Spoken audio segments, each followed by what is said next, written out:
so out of sorts today.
Gentlemen, if you can hear me, Keith?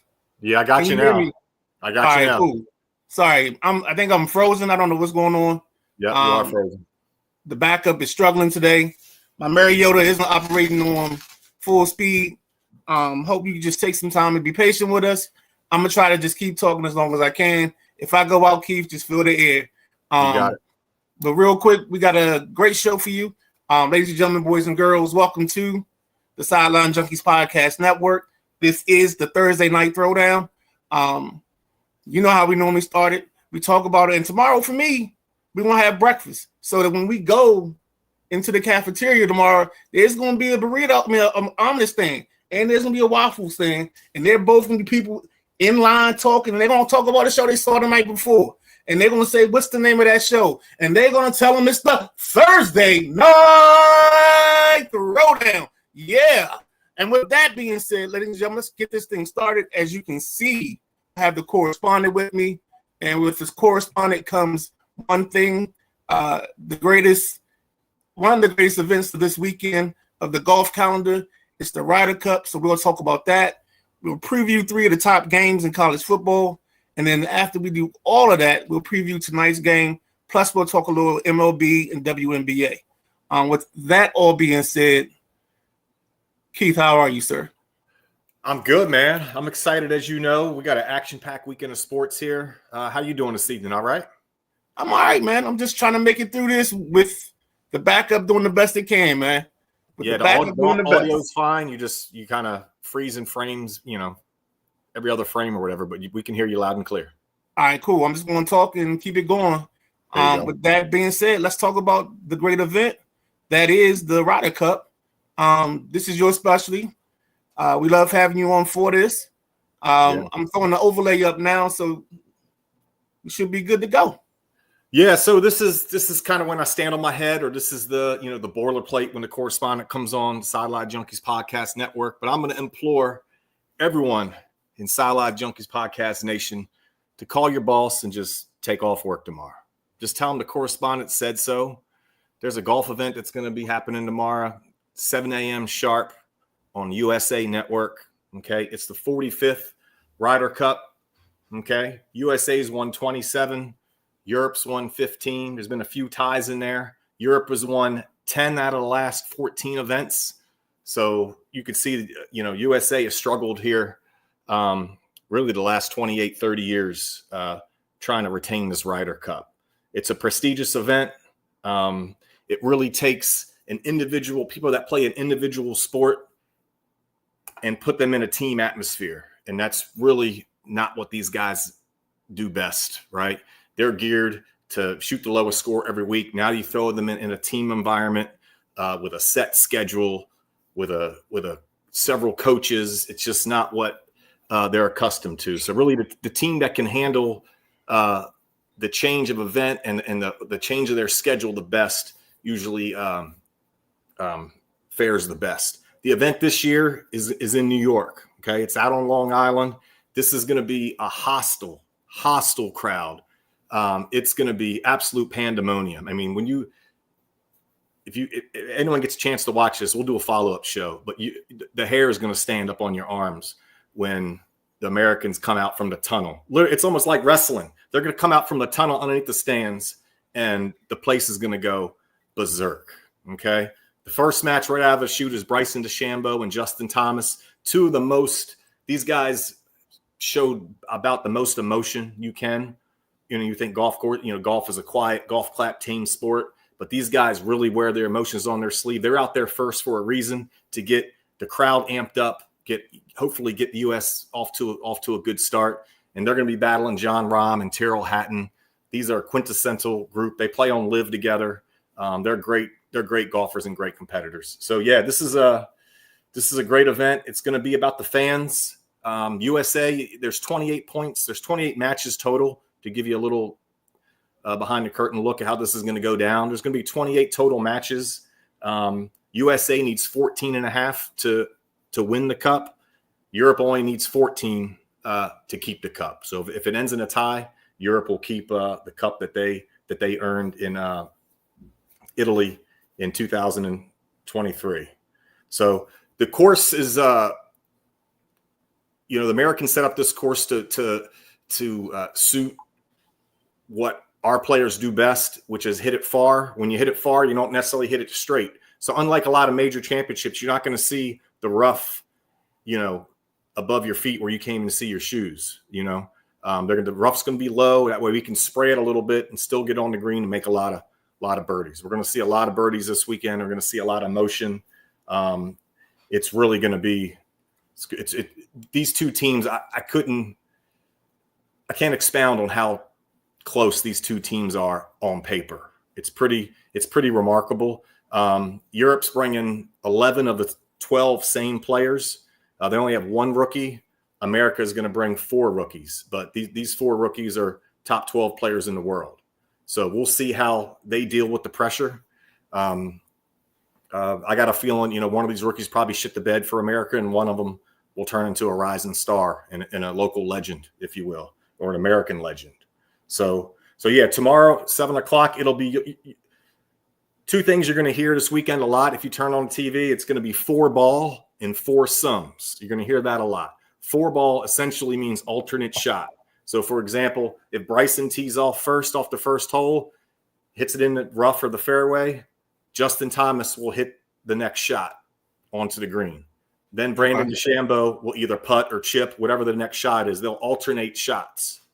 Okay? And then in the afternoon, what happens is there'll be 4 matches that start, and then in the afternoon, the captains will pick new groups, and they'll go out and play what we call 4-ball. That means 4 balls will be in the air, so there'll be 2 against 2 again, but every player will have their own ball. And then whoever has the lowest score out of each foursome, for each hole, you can go 1 up, 1 down, hole by hole by hole. So is it like a skins match kind of? Or would it be more of a matchup head to head, and like the lowest score takes the pot? Lowest score takes the pot, hole by hole. Yep. Okay. You go 1 up, 2 up, 3 up in that fashion. Yes, sir. Okay. Yep. So who's the rookie for the US that you think is going to be the guy that stands out, and who's the guy that poops the bed? So I think the guy that stands out is going to do well is Russell Henley. He's just kind of steady, kind of got ice water in his veins. At least that's how he's come across. He has played in the President's Cup, which is a whole nother thing that happens every other year as well. But instead of USA versus Europe, that's USA versus everyone except for Europe. Okay. Brings in Asia and Australia kind of into play. And then, I guess JJ Spawn is a question mark for me. He's been in nice form. We'll see if he has he's really mundane. He really seems to I'm wondering to see if his personality comes out. I think if he can get his personality to come out and get kind of fired up and let the crowd kind of juice him up a little bit, I think he'll be fine. But he's the guy that concerns me about holding his own here this weekend. All right, cool. Since I'm freezing, I'm just gonna go black screen for right now. Sure. Until I figure that part out. So tomorrow is four ball. And four sums in the morning, and 4 ball in the afternoon. All right, then Saturday's schedule is what? It'll be the same thing. Okay, and then Sunday, is that the head-to-head? Sunday's 12, mano a mano, the singles matches. So it's 1 versus 12. So again, Saturday night, based on how, like, if one team's down real big, right, going into Sunday, they're going to put all their firepower. Say Europe's down 3 points going into Sunday. They're going to throw out McIlroy, Rahm, Hovland, Oberg, you know what I mean? Right. All to try to gain momentum, try to win a couple points, and then try to stretch this thing out to the end. That makes sense. Yes, it makes all the sense in the world. Yeah. What's the end point of this? Is it 14.5 or something like that? Right. So USA to win the cup, because they don't hold the cup right now. Europe does. They need 14.5. They need just a half a point more than 28, 14.5. Europe can play for the tie. They only need 14, and they can get on a plane and take the damn cup back to Europe. Now, how often does that happen? Where the team plays for the tie? I mean, it's kind of hard to play for the tie, especially when you got 12 single matches on Sunday. It's kind of hard to play for the tie, but they can. I've seen them like concede holes. Like sometimes, in these matches, if someone's getting their ass kicked, you could be done on the 15th hole. You don't even have to finish 18, right? If you're down 4 holes with 3 to play, match is over. I'm gonna go get a beer or whatever. I'm done. So it'll be interesting. There'll be a lot of gamesmanship. There'll be a lot of sportsmanship. This crowd, I hope they're raucous, and I hope they still keep it between the lines. You know what I'm saying? Yeah, for sure. I'm worried about screaming again. Guys are trying to swing or putt and nonsense. Basically, I hope that it's a home course advantage. One thing about Bethpage, is it's a big ballpark, if you will, to use a baseball analogy. Like, not a lot of OB and places where you can really get in a lot of trouble. There are a lot of bunkers, you could find yourself in. Mm-hmm. But as far as like hitting in water or hitting it out of bounds, there's really not a lot of consequence there. So, the USA, American new style of golf is just to hit it as far as you can and deal with the consequences, wherever the ball ends up. And that's sort of how the USA has set up this course. We have more per capita golfers on our team that hit the ball over 305 yards than they do. And that's just, when you are hosting the event, you get to set up the course to what you think suits your team best. When we go to Europe, they usually have the fairways real small and the rough real high, because Americans, again, we hit it far. We don't hit it quite as straight as they do, and historically, and then they feel like they're in an advantage with a narrower course with more with more penalties right offside the fairway. So let's say it's Sunday morning and the US has to start off hot. Who would they start off with? Who do you think they would start off with? They're going to do the opposite of what they'd like to do, but they're going to send out Scotty, and they're going to send out Schauffele and Morikawa, some of those usual suspects. They'll probably send out one other person that's got a really hot hand for the weekend, thinking they could win a point, and take it that way. Ultimately, you'd like to have Scotty like next to last on Sunday, where, you know what I mean? Right. That if they play catch up, then he's going to put the nail in the coffin. You know what I mean? Yes, sir. Some point in the end. So it's going to be great. I really, like I said, I used that word before, implore. I really implore everyone to take a peek at this weekend. It's going to be a special event just because, especially where it's being played. It's being played at Bethpage Black, the People's Country Club. This is a public golf course where these events they never occur at a venue like this, that we could go play it, next week if we wanted to. You know what I mean? Like that's the really cool undertones to this particular Ryder Cup this year. And Bethpage usually holds the U.S. Open, correct? Yeah, I mean, every 7 years or so, it'll host a major, either the U.S. Open or more historically the PGA. Quite honestly, but again, the course plays a lot different. It's the rough's higher, it's kind of a different track than you'll see this weekend. And the courses, they've really adjusted the course and made some changes to it. And one guy to keep an eye on is Cameron Young. He's not playing in the morning session tomorrow. Only 8 players play per session, but he's a New Yorker, so I can't wait to see if that propels him or if that ends up being, something that hurts him with the pressure, of playing in front of his home people, So we'll see how Cam Young does. He hits it a mile. I mean, this course is built for him. He actually holds the course record there as a 19-year-old. He shot the best score that's ever been shot on this course at 19 years old. So I'm kind of shocked that he's not playing, but I think they wanted to not put too much pressure on him being a rookie, I'm sure he'll play in the afternoon. So I'm sure his first tee is either going to go very far or one way. Very sideways. Yes, exactly. Because he's going to be amped up. It's New York. It's home. Yeah. You got everything in front of you. That's got to be amazing, man. Anything else we need to take away from this Ryder Cup conversation? No, man, I think that's about it. Just looking forward to, hopefully we get some people that are listening to the show to get a chance to watch this weekend and participate sort of in the follow-up. I'd love to get everyone's thoughts and opinions and everything on what they thought of the event and how they enjoyed it, if they enjoyed it at all. Yeah, definitely. I know I'll tune in here and there, but with the schedule and the slate for college football, it's going to be tough. It is going to be. It's going to be tough, but it's at least on Friday and Saturday, it's a morning thing. Right. You know what I mean?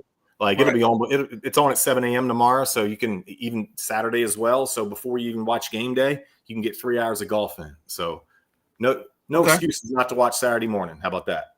That sounds good, man. Sounds like a plan.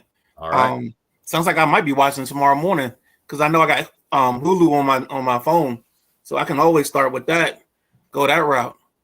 Yeah. All right, let's transition to the big thing that's going on in basketball, the women's WNBA or the WNBA playoffs.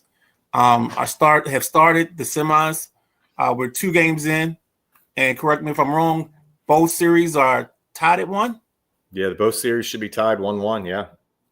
And Tuesday night, I know we were closing out as the Mercury hit the 3-pointer to tie the ball game up and send it into overtime. Anything stand out to you with this setup? Anything catch your eye in the playoffs so far? I mean, it's really, for me, this Fever series with the Aces, is Lexi Hall ready to roll or not? I know she has that injury. So, right. I expect Las Vegas to draw off here. But it'd be curious to see if the Fever can string this thing out to a 5th game. I mean, the Lynx Mercury series, I just think the way game 2 ended, I think the Mercury have a lot of momentum here. I expect them to win game 3. How about you? What are your thoughts? It's crazy you said that because I was thinking that the way the Lynx lost, it's either going to propel them or right. it's going to hurt them, and they may not be able to shake it because they had the lead, they had the game in the bag, and then they just let it just go by the wayside. It was, and it wasn't anything that Phoenix was doing great. It was just more so Minnesota just wasn't executing down the stretch. With the Aces series, I mean, you got Asia Wilson, the MVP. I think we forget sometimes, and we put too much emphasis on superstars, that the superstars don't always, like losing to Caitlin Clark didn't hurt this team. It just made them fight more together because now they know it's just them. Does that make sense? Yeah. I mean, sometimes you need a John Paxson, right. on your team. Sometimes it's the sum of your parts and not the height of your superstar that makes things work, Yep. And I think they play a better team game when she's not around. And I think that's what we're seeing right now is them getting all 5 pieces and using all 5 pieces to make things happen. So I think the Aces win it in 4. And I'm going to go with I think the Mercury take it in 5 is how I'll go. Yeah, we'll see. I mean, I guess the Lynx are still the betting favorite, right? Right. They're the ones They're holding on the fort. Yep. Yeah. We'll see how it turns out. Do you know how the little side conversation, the ratings? Have we seen any ratings on WNBA playoffs? I'm just curious. I haven't seen anything yet. Okay. I can try to find something. I haven't seen it. I haven't even heard somebody talk about it. Normally by now they would have had it. They would have mentioned them, or there would have been an article on the Bleacher Report. But I don't see anything on Bleacher about the ratings at all, just yet. Maybe they'll release them towards the end of this, but I haven't come across anything. And I know you right now, as we are talking, are looking it up to see if you got anything. So, yeah, I mean, I'm seeing a 3% increase. Okay. From last year to this year. I mean, that's just so far, basically. Average 970,000 viewers last year and 969 this year. So they're calling it a 3% increase. I don't know what demographic they're using, but across ESPN, ION, and CBS, 3% increase from 2024. So, all right. So I'm glad to see that because I was worried, to be honest. Yeah. There's not a lot of buzz. It's odd because for the playoffs, the games have snuck up on me. So it's interesting that they're not pumping it more on each one of the shows. You would think that we wouldn't have the 16th conversation on Dak Prescott and the Lakers or whatever, and we'd be more focused on what's happening now. But for some reason, the Full Letter Network, even though it promotes a bunch of different sports, it doesn't always promote all the sports. You know what I'm saying?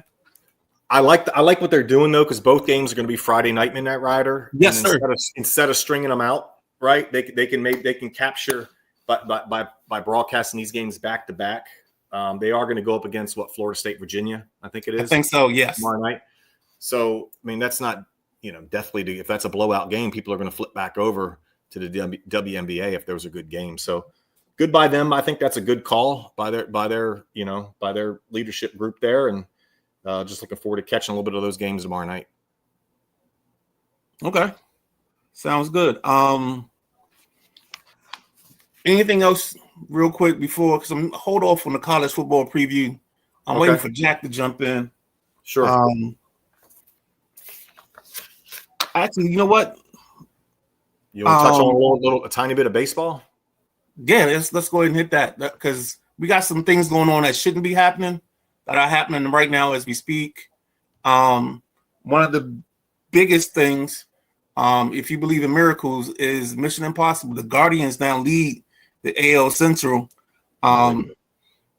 Totally unbelievable. I think it was 15 games in July. I know I did. I'm not sure, and I know Maddie did. We wrote Cleveland off, and Cleveland's gone something like 16-2 in their last 18 or 18-2 in their last 20. I think it is. Detroit has just fallen apart. They are captain can't get right. And I think we'd be talking about Detroit more if we didn't have the Mets doing something similar on the other side. What's your thoughts, man?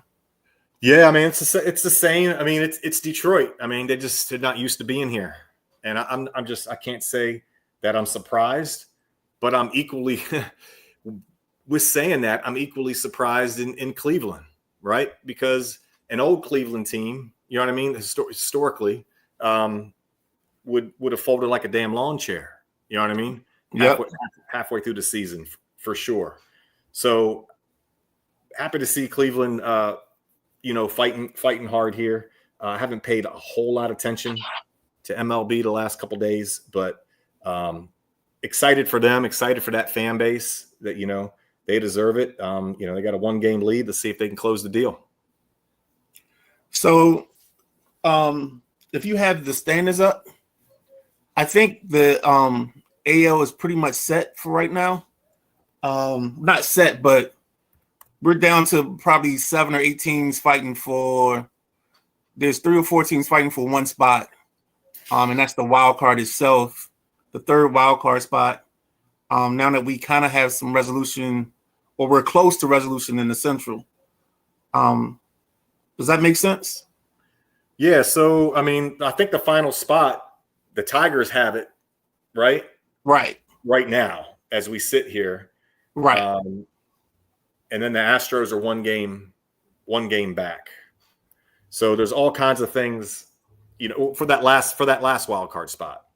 Obviously, you're going to have, the Yankees or Toronto, whoever ends up winning that division is going to have the first. So they get the 1 seed and the 1 seed and the more than likely the 1 seed and the top wild card spot. The Mariners end up as the 2 more than likely. Right. Guards get the 3. Blue Jays would be the 4, or the Yankees would be the 4. 5 is the. Who am I missing? I think you're missing Houston. Okay. Yeah, I think you're missing. It's going to be interesting. It's going to be interesting. Yeah, because Houston has 85 wins and the Tigers have 85 wins, so they'll be really fighting for 2 of those last 3 playoff spots, for sure. And then on the NL side, what's your thoughts on that side? Well, the Dodgers just won the division, right, today? Did they clinch that today? Or was that last night? I think that was last night. Was it? Okay. Well, actually, no, they haven't clinched they should be clinching soon. No, because it says right now on the standings I'm looking at, they've still got an X. They don't have a Y yet. No, Magic's tweeting. He's tweeting division champs. So okay. I saw it earlier. So either he's premature, or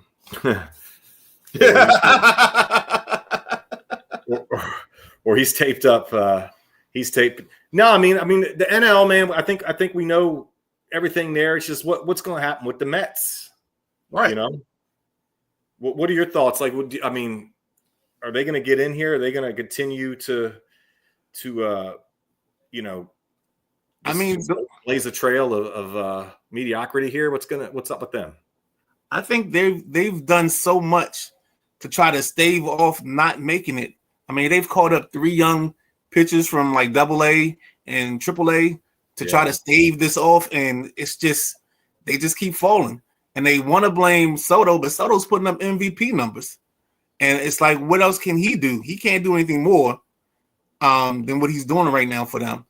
And that's the crazy part to me is he's giving them all of it, all the effort. If you look at his numbers, he's got MVP numbers. But if you listen to New York radio, it sounds like the guy is Tommy Mendoza, and he's hitting 200 with 3 home runs. Right. So it's just crazy when you listen to it. And I like to do that all the time. I'll sit somewhere. If I get a break in the schedule, like if a Nats game comes on, I'll listen to like who the Commanders are playing next. I'll listen to their radio station. I do that too. I troll. Yeah, I do that all the time. So like, what was it yesterday? I was listening to, I think it's called Randy and Andy, or Andy and Randy, on 92.3 in Atlanta. Okay. That was their midday show. So I listened to that a little bit, but I'm getting off on tangents. Back to this baseball. Who do you have someone on both sides that you think is a favorite now? Because I had Detroit, but Detroit is the way they've fallen out of it. Well, I love the Padres. I mean, they've clinched the first wild card, right? I just love that team. I love how they're constructed. I think it's their time this year. So, be a little bit of fanboy here, but I'm rooting for San Diego, and I think they'll do well. I definitely think they'll make it to the NLCS for sure. I mean, in American League, it's anyone but Yankees for me, to be honest. But if you're asking me to, I guess Toronto. Trying to be something different. We haven't seen Toronto win anything since Joe Carter. Yeah, so. That's the crazy part. For me, I think I think I got the Mariners. I like that.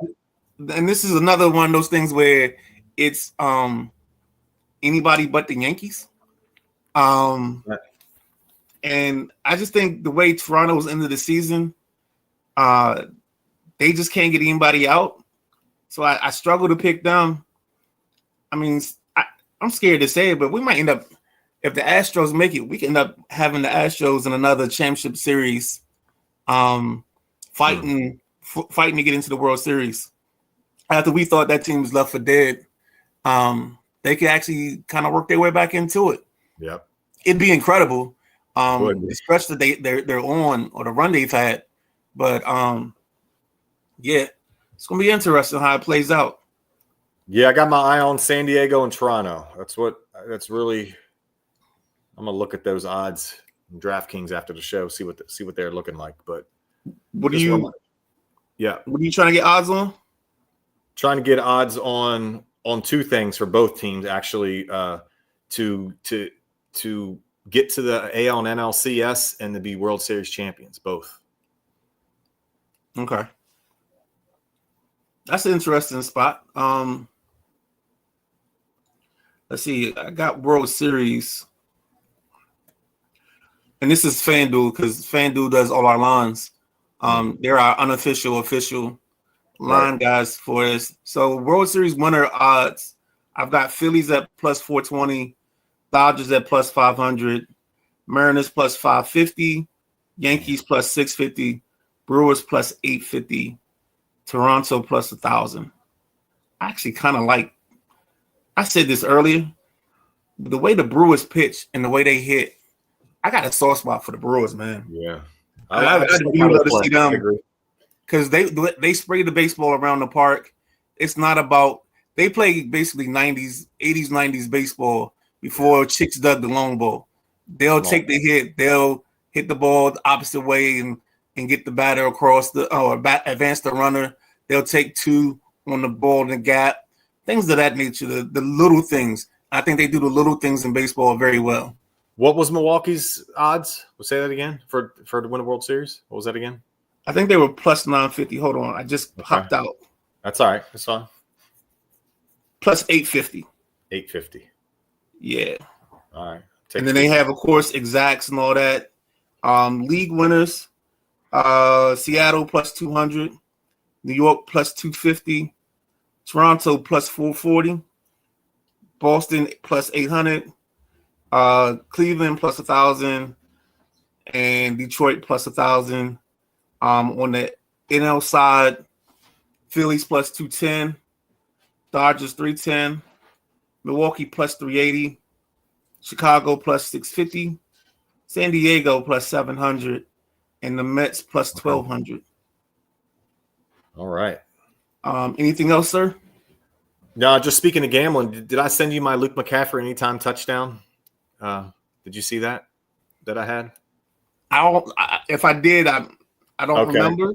So I had this bit going with my buddies, and like I guess about starting like week 10 last year, I started this Luke McCaffrey anytime touchdown thing, and I was increasing it. It was like $1, then it was $2, and then it was $4, and it just started multiplying. Mm-hmm. So he finally, and I had a buddy. I was working and doing some work the other Sunday morning. I wasn't really paying attention too much, and my buddy texted me and said, "You got your Luke bet in?" And I didn't. And I made my bet, and then I had $15 paid. I think it was $260. Yeah, nice. That sounds right. Yeah. So. Tell you how mine ended up. So I threw him, Krosky Merritt, and I figured if anybody was scoring the touchdown for the Raiders is Bowers. Dang. And he had 2 shots early, and I was just like, So I got the other 2 parts of the thing, and I am the captain of the one leg miss of a parlay. So. Yeah, that one in the end zone, you can make the case maybe he should have caught him. Basically hit off of was it Lattimore or I forget whose head it was. Maybe Sam. I think it was Harris. It was Harris. That's right. It was Harris. Yeah. And I think if it's a healthy Brock Bowers and not a guy nursing a knee injury, it's the same deal, same difference. Right. just that explosion, that lift that he's going to need. Yeah, I agree with that. Did we pick National League teams or World Series team? Okay. I picked San Diego. All right. I got Milwaukee. I don't remember if I said mine. And I went on a couple tangents. So, and you know why. I think they're the best team. I definitely don't want to see the Phillies win it. I just can't. I can't do it. I can't. It's like anybody but New York and anybody but the Phillies. For me. Well, it just you know what, Bryce Harper, watching the Phillies, Bryce Harper doesn't bother me anymore, but Trey Turner does. You know what I mean? That dude should have never got out of here. It should have never happened. You know, man, and I know he's been awesome every single year, but he's a great damn ball player. And for him to be, it felt like a throw-in with the Scherzer trade to the Dodgers a couple years back. I mean, it's like damn near malpractice to me. I mean, I know the Nats got a haul in return, but I don't know. It just hurts to see him in that uniform. I don't know what it is. It bothers me. No, totally. Because I think Trey Turner in my mind was the guy that every kid in DC was going to want to be like. Like that was going to be their player. They identified the Nats as. I know for me it was Rendon, but I knew Rendon wasn't going to sign when the money started climbing. I mean, he basically got himself a $200 million raise in one season just because of his postseason. Because I think that the start he was like maybe $150 million guy. He ended up being that contract with the Angels has got to be one of the worst contracts that there ever was. It's one of the biggest albatrosses in the world. Like you can't shake that. It's ridiculous. When you think about it in the long run, that he's played probably, gosh, I think he's played a handful of ball games. The last 300 games. Yeah. In 5 years. That's crazy. 100%. All right. In the world, Greg. In the world, Greg.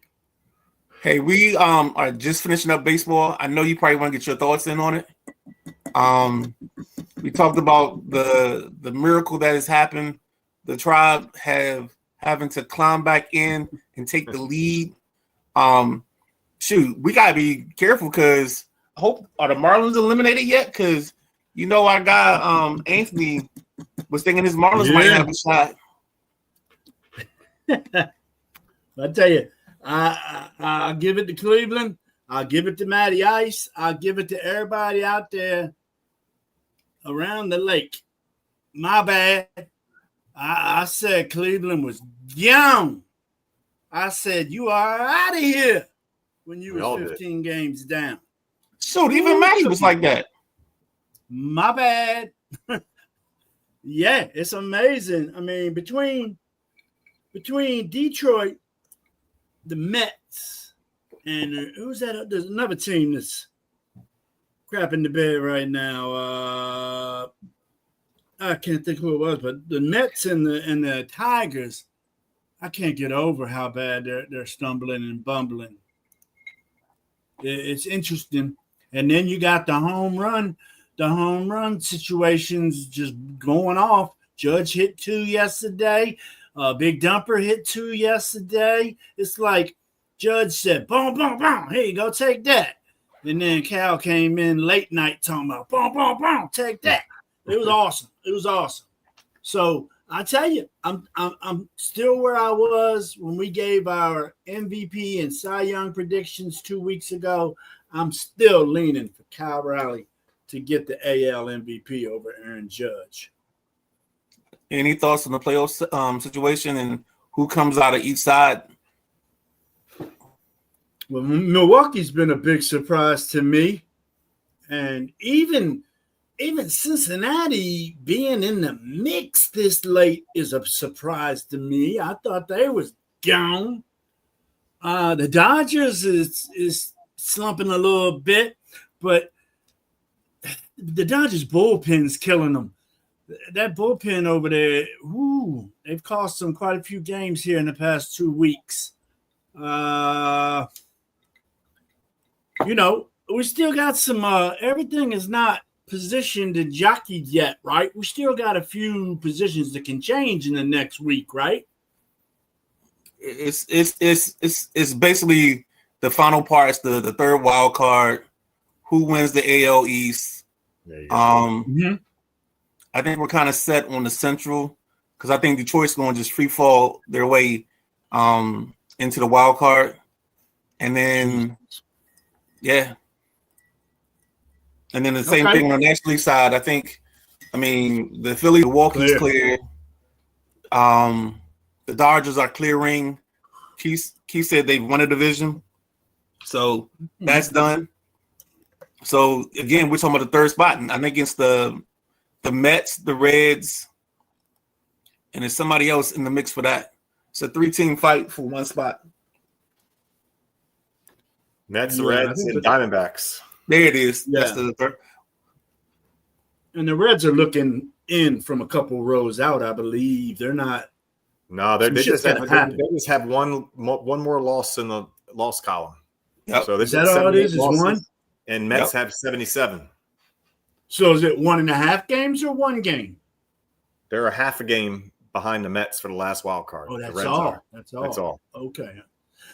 That surprised me because, like I said, I wrote the Reds off too. The Reds are my National League team. I did not think. I mean, even though when I talk about the Dodgers a lot, the Reds are my National League team. I just enjoy watching the Dodgers and the team they put on the field night in, night out. That's what I like. So thanks for letting me catch up. Oh, there's one other thing that you're missing, and you brought it up. I thought you was going to go here.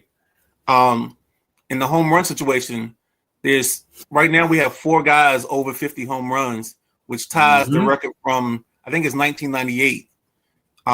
Eugenio Suarez has 48.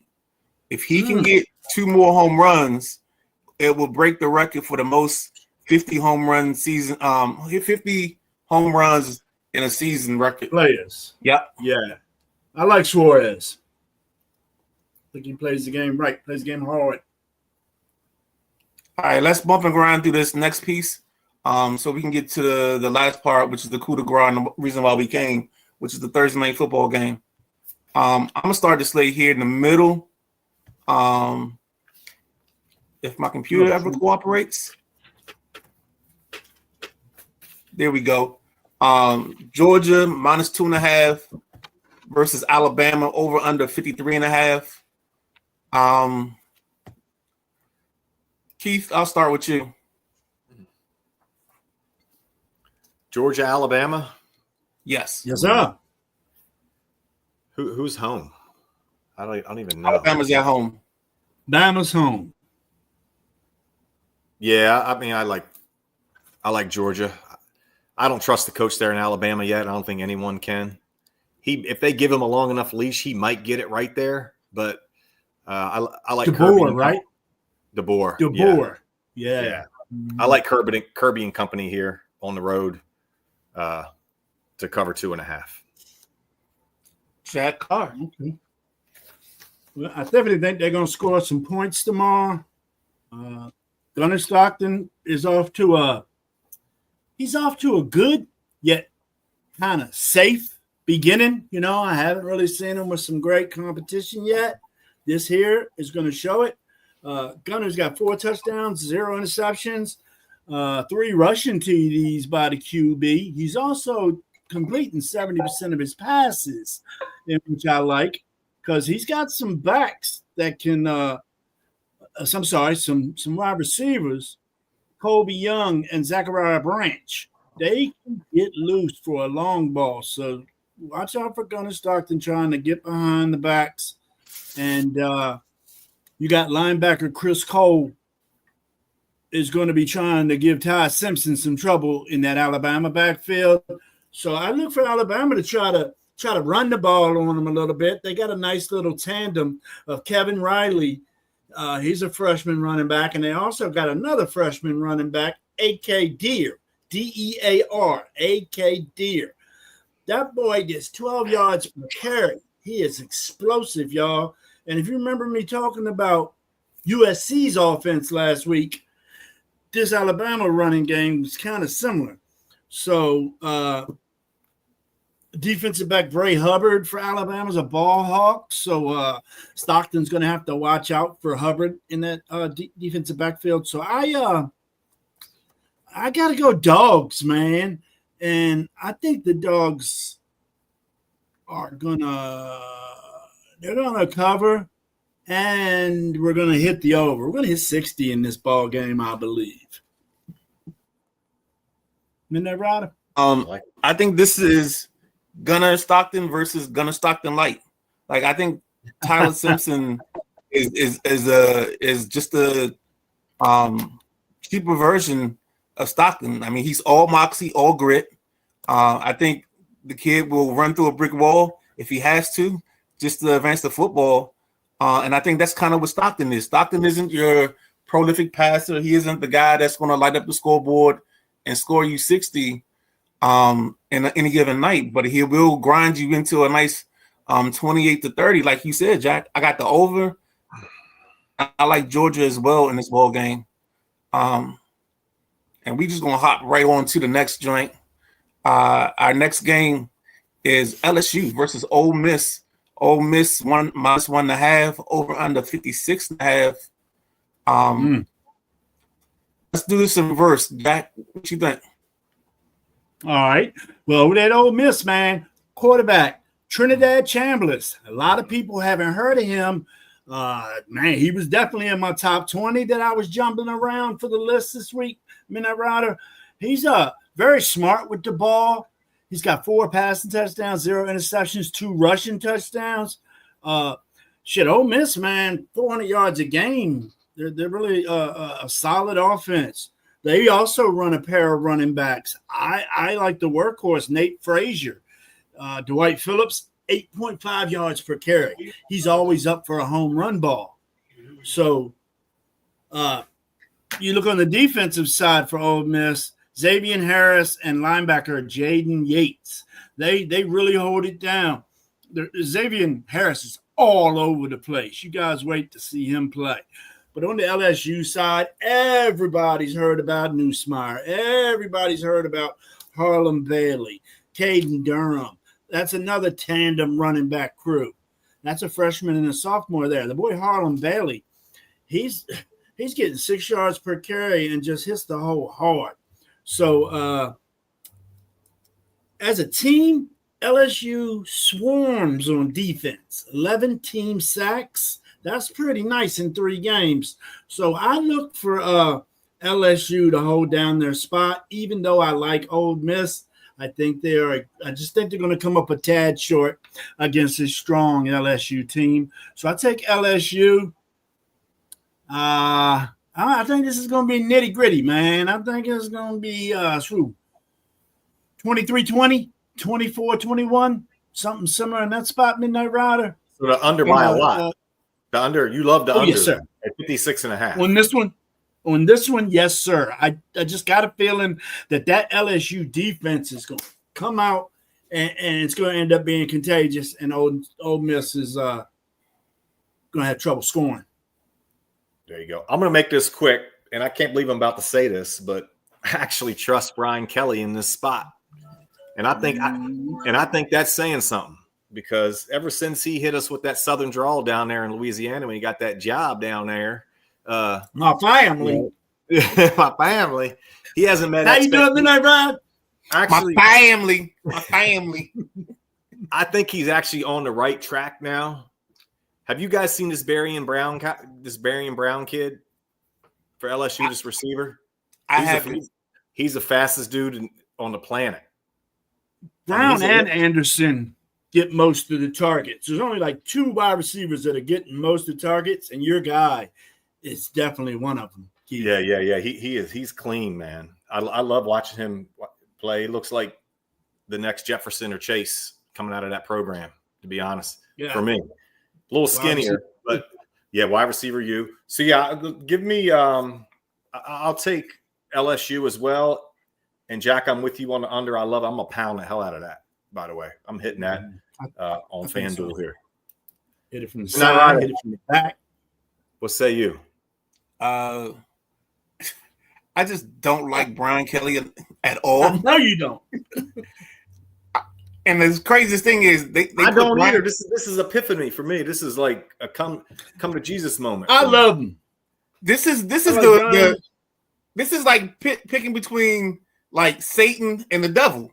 Like it's Lane Kiffin versus Brian Kelly. I dislike both.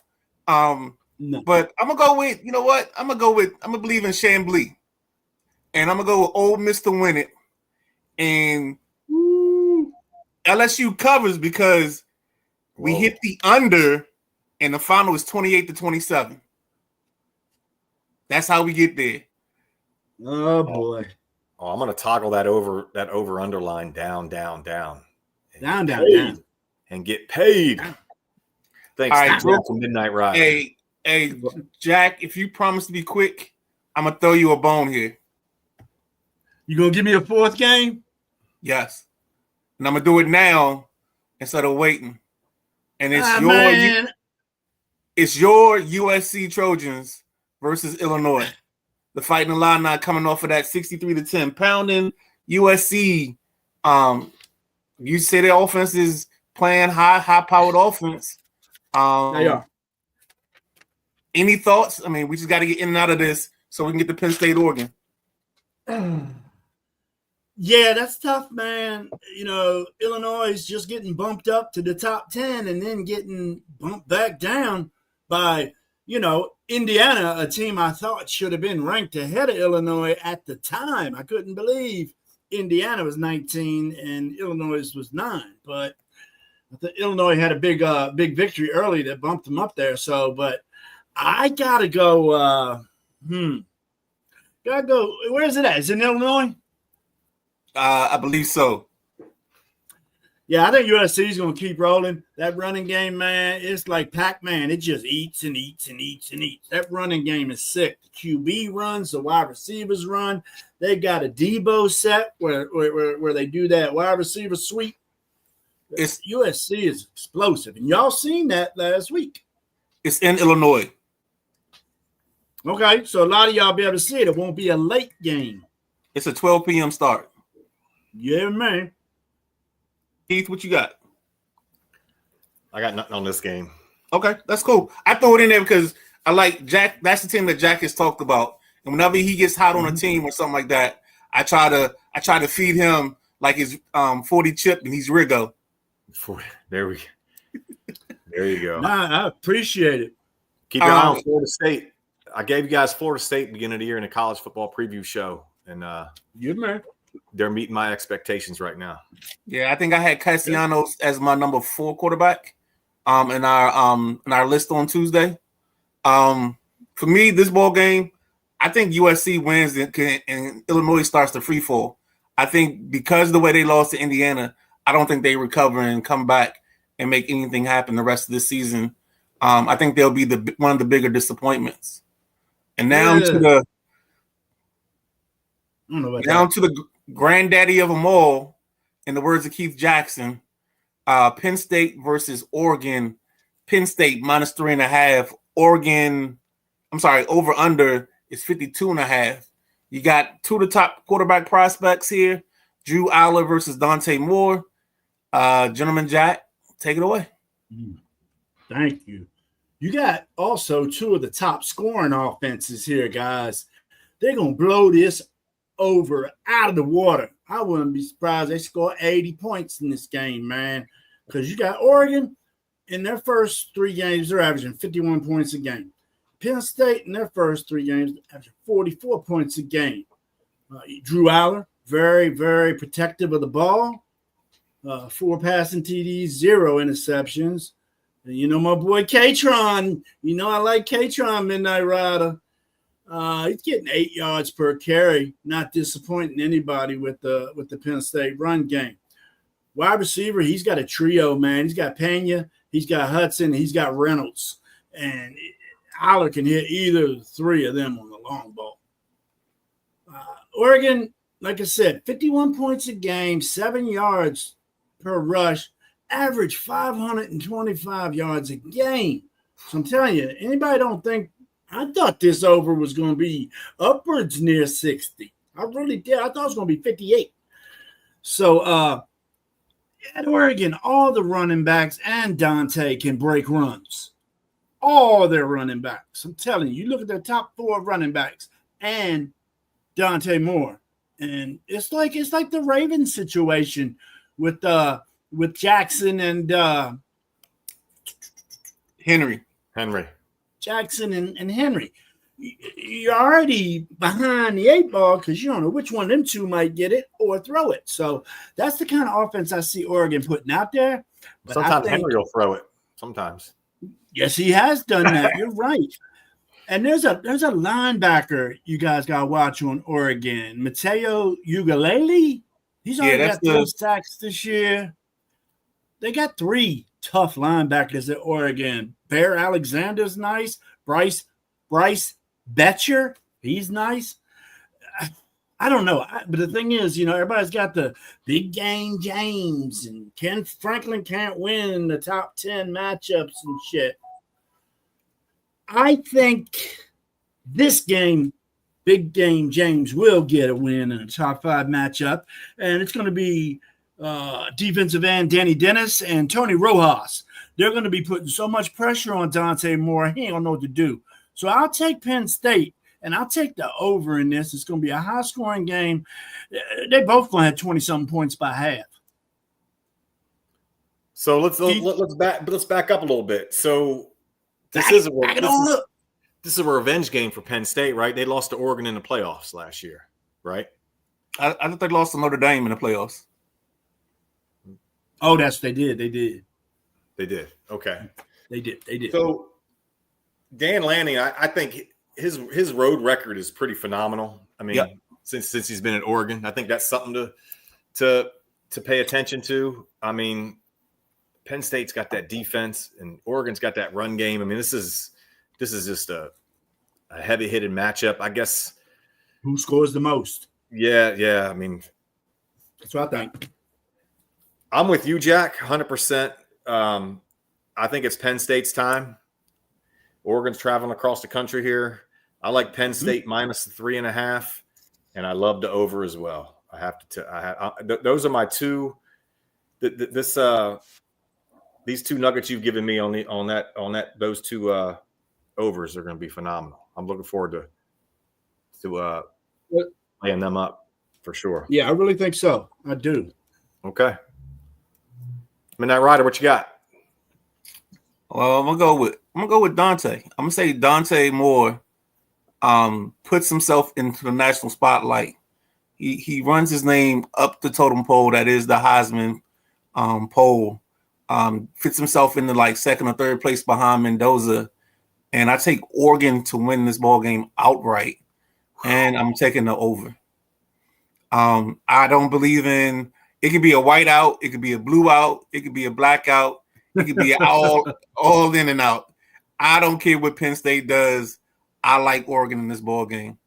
So I got Oregon winning it. What time's kickoff? I think this is 8 o'clock. 7:30. Okay. Saturday night. Yeah, so Saturday night. This starts at 7:30. Then there's something at 8. So this is an interesting schedule at night. It's a phenomenal sports weekend. It's absolutely just locked and loaded. You just got to be able to stay awake. That's my thing. Is like as long as I can stay awake, that nap's going to have to come at 3 o'clock. Boy, I hope I fall asleep between 3 and 5, and I can see everything else.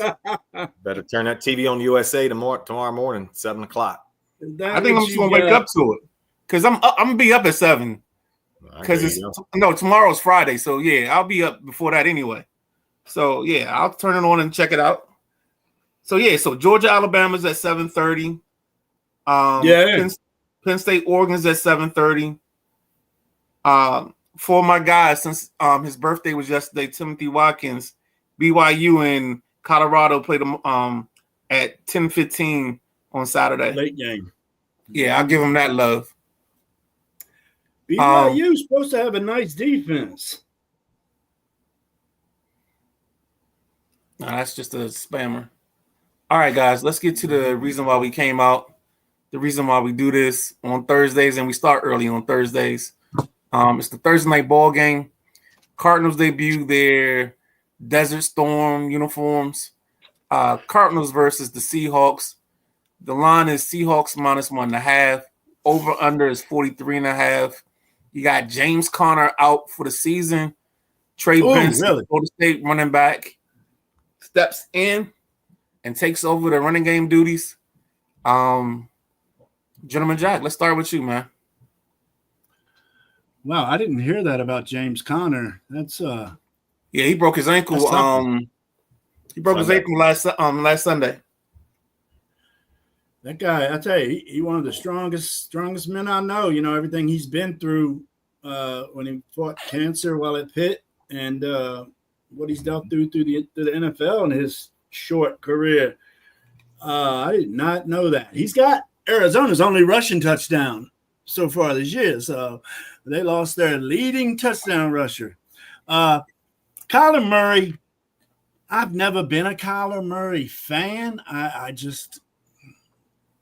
He's not the kind of quarterback I'd want running my squad. They having trouble protecting Kyler Murray, too. He's been sacked 7 times, guys. Trey McBride, Marvin Harrison are getting majority of the targets of this wide receiver crew. And then you got Father Time on the Arizona defensive front in Calais Campbell. Him and Josh Sweat both have 2 sacks, so they're going to be trying to shake up Sam Darnold. Darnold's, he's doing what he does, controlling the ball, 70% completions. Kenneth Walker, he's really doing well. Our guy, Zach Charbonnet. He is not clicking yet.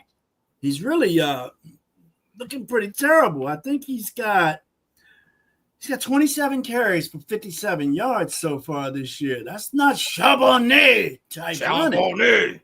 I think he might be out, by the way. I think he's injured. Your SNL bit might be coming to an end. That's what I was thinking, man. I was figuring something's got to be wrong with him for his numbers to be down so low. He averages 2 yards a carry. That's not him. But Darnell's been. You guys are his hype squad. You're the only ones hyping him up, by the way. You're the only one that has any expectations for him at all. So no, we don't have any expectations. We just like saying Charbonnet. There you go. Charbonnet. Mr. Charbonnet. Yeah, we're not fans of him. We're just fans of his name. But like I say, Darnell's been hitting Smith and Jigba like them two got it going on together, and Jigba's been the whole part of this offense. So next closest to Njigba, who has had 29 targets and 22 receptions, is Cooper Kupp, who's had 15 targets and 11 receptions. That's a big gap between targets for each of those guys, but nobody else is even getting the ball near as much as Smith and Jigba. So, yeah.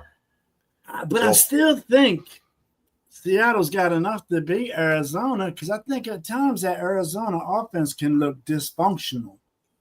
So I'm taking Seattle, and I'm gonna take the under on this one. All right, so for me, it's hard for me to bet road teams on Thursday night. On Thursday night, they got to travel.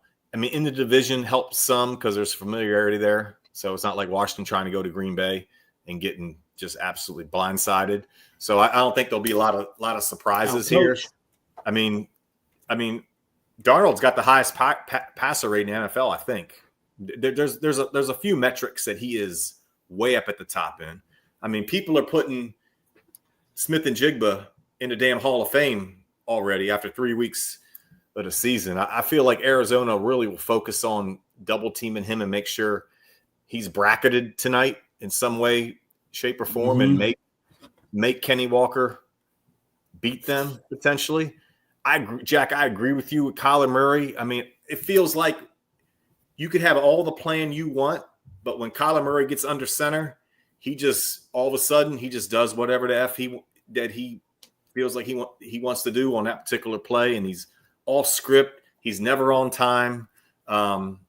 But tonight, I think he hooks up with Marvin Harrison Jr., not for one, but for 2 touchdowns.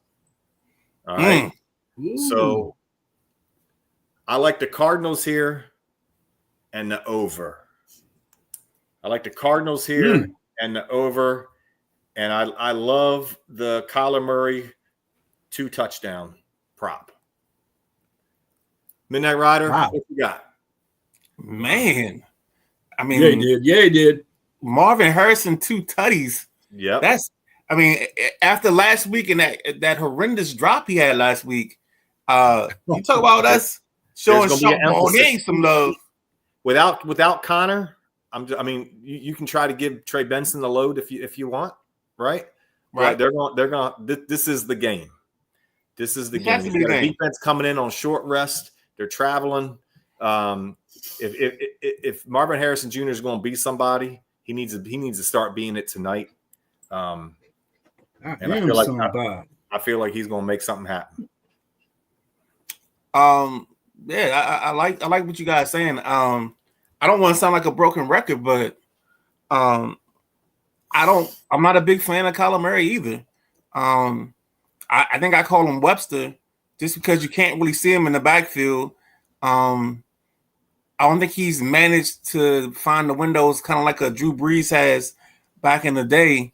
For all those that know me, yes, I know I'm 5'8", and we're pretty much about the same height, but I can still call him Webster, okay? Leave me alone on that. All right, Pee-wee. But no, as I watched this ball game, I was a big Trey Benson guy when he came out. I would love to see him have a breakout night, but I think this is the first time you're going to hear me utter the U word. I'm going to take the under because I think this is going to be an ugly matchup. And I think we're going to be at 20-20. Somebody kicks the field goal late and makes it 23-20, and we end up short that half. So I know I'm giving some headaches, but if you can drop that down to 42.5 or 41.5, I'd do that because I think this is the wheelhouse for this ball game is around 23-20. Jack mentioned a name that makes me cringe every time you say it, and that's Calais Campbell, because I remember to watch the Redskins being on the board twice before he was taken, and they took Devin Thomas and Malcolm Floyd. Malcolm Kelly. Kelly, yeah. Yes. Probably took Fred Brown too. They took Fred Davis right after. I think Davis was after. It's something like that. Basically, those 4 picks, some way, shape, or form, was, and I don't remember the exact order, but I know Devin Thomas was first. Yeah, and then I think it was Davis, Calais, Kelly. They were all second-round picks because the Skins didn't have a first-round pick. They traded out of the first round and got those 2 picks, and I thought it was the worst thing they ever did. It was. You talking about a team that needed Campbell fan. You talking about a team that needed defensive line help, and you got Campbell sitting right in your lap and 6'7", unheard of size. But no, in the second round, we like to draft slow outside DNs like Trent Murphy. Oh, Trent Murphy. Stanford product. Yeah. Oh, yeah. Redhead, wasn't he? Mm-hmm. It don't matter. Yeah, I remember him. Tried to have him. He got like 4 sacks.